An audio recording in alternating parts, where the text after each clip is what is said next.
안녕하세요. 지난 주간 질병 동향 정보에 대해서 말씀드리도록 하겠습니다. 네, 먼저 질병청에서 지난주 목요일 날 발표한 자료를 보도록 하겠습니다.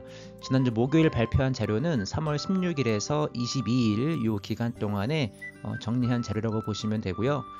독감 환자는 13.2명, 인구 1000명당 13.2명으로 그 전주 10.8명보다 확실하게 증가 추세로 보여지고요.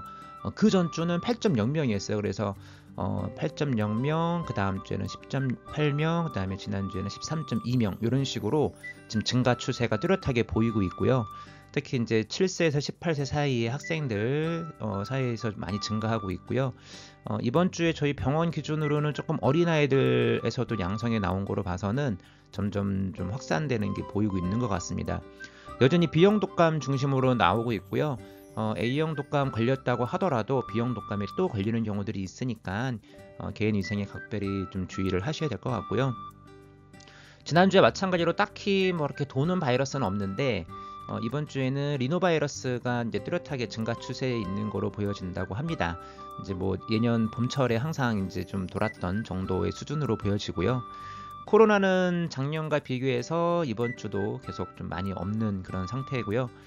마이코플라즈마 페넘이라든지 이런 것도 예년보다는 조금 적게 지금 보여지고 있습니다. 장염 또한 계속 감소 추세에 있는 거로 보여지고요. 지난주에 특이사항은 일본 내염주의보가 이제 발령이 됐습니다. 3월 27일 날짜로 발령이 됐는데 이것은 작년보다 3일 정도 빠른 발표라고 합니다.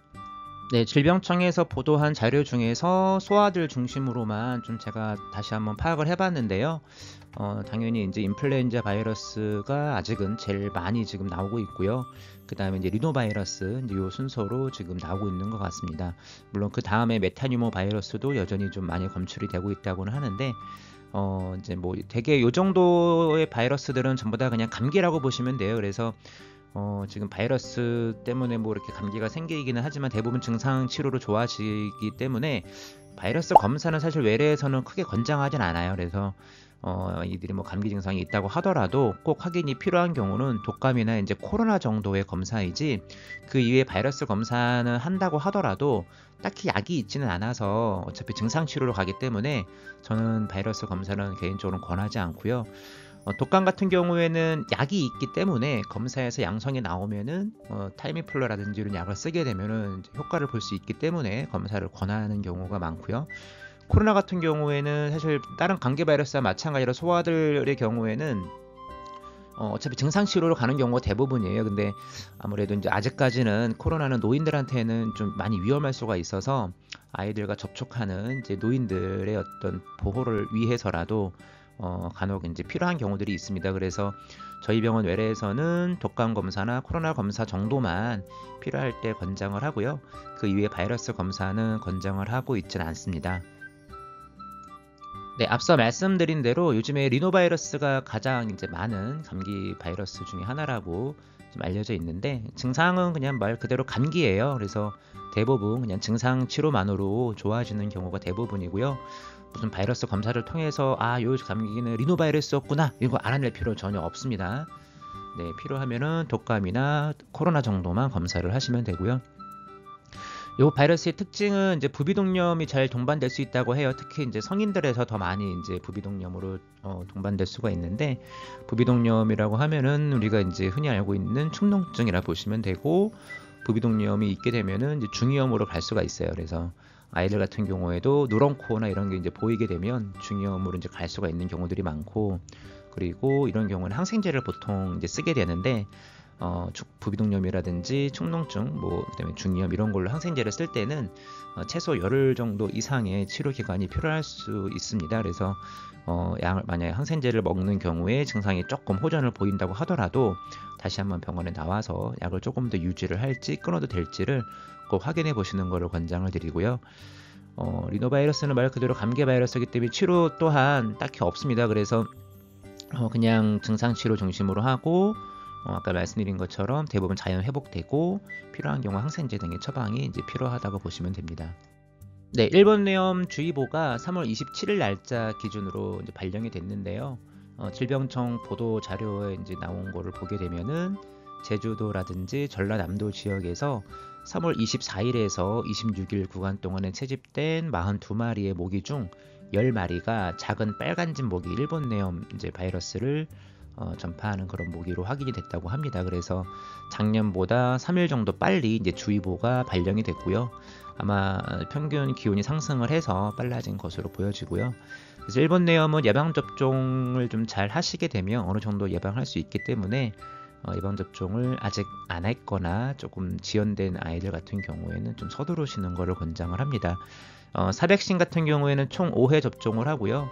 1차와 2차는 이제 돌 때 먼저 1차 접종을 하고 1개월 간격으로 2차 접종을 합니다. 그리고 3차는 2차 접종 후에 11개월 지나면 접종을 가능하고요. 그 다음에 4차와 5차 접종은 만 6세와 12세에 접종을 하게 됩니다. 생백신도 있습니다. 이게 생백신은 총 2번만 접종을 해서 조금 편한 면이 좀 있는데 12개월에서 1차 접종을 보통 하고 구간은 12개월에서 23개월에 다 할 수 있다고 하지만 가능하면 접종 가능한 연령에서 좀 앞당겨서 12개월에 하는 걸 권장을 합니다. 사백신도 마찬가지고요. 그래서 12개월에 1차 접종을 하고 1년 후에 2차 접종을 하게 됩니다. 근데 생백신은 주의하셔야 될 게 다른 생백신과의 간격이 굉장히 중요해요. 4주 이상 간격이 띄워져 있어야 되거든요. 근데 돌 때는 12개월 때는 수도나 MMR 접종도 같이 하기 때문에 만약에 일본 내염도 생백신으로 하게 될 경우에는 수도랑 MMR과 간격을 4주 이상 띄워주는 것을 권장을 합니다. 18세 이상 성인도 유료 접종으로 일본 내염 예방을 할 수가 있는데요. 이모제비라고 하는 백신이 있어요. 그래서 요거로 1회 접종을 해서 일본 내염을 예방할 수 있다고 알려져 있습니다. 네, 저희 병원 기준으로 지난주 아이들 질병 동향을 말씀드리겠습니다. 지난 주간에 확실히 B형 독감 환자 수가 증가했어요. 그래서 그 3월 둘째 주, 셋째 주, 넷째 주 이렇게 그냥 이때는 비슷비슷했어요. 그래서 뭐 질병청에서는 증가하는 거로 나오기는 했지만 이때는 그냥 저희 병원 기준으로는 비슷비슷했는데 지난 주간에는 뚜렷하게 확진자 숫자가 증가했어요. 그래서 3명, 1명 나오다가 지난주엔 독감 양성 받은 아이들이 6명 정도 확진이 됐고요. 전부 다 B형 독감이었습니다. 수도도 지난 주간에 2명이나 확진이 됐는데 그 전주에 1명 확진됐거든요. 그래서 제가 지난주에 1명 나오게 되면 수도가 계속 좀 나올 것 같다 그런 말씀을 드렸는데 실제로 지난주에 저희 병원에만 2명이 확진이 됐어요. 수도는 보통 피부에 올라오고 좀 큰 아이들 중심으로 이렇게 퍼지게 되면은 피부과로 더 먼저 가기 때문에 소아과에서 지난주에 1명 나오고 지지난주에 1명 나오고 지난주에 2명 나온 거면은 굉장히 확산 속도가 빠른 거로 추정해 볼 수가 있어요. 그래서 수도는 당분간 조금 증가할 것으로 좀 예상이 되고요. 그리고 아까 말씀드린 것처럼 리노바이러스 영향으로 좀 보이긴 하는데 부비동염, 그다음에 중이염 이런 아이들이 좀 뚜렷하게 증가하고 있어서 항생제 처방 빈도가 조금 늘고는 있습니다. 네, 오늘 내용을 정리해서 말씀드리면은 일본 내염 주의보가 발령이 됐기 때문에 아직 접종이 안 되어 있는 아이들과 성인들 중에서도 예방접종이 필요한 경우는 접종을 좀 서두르시는 것을 권장을 좀 하고요.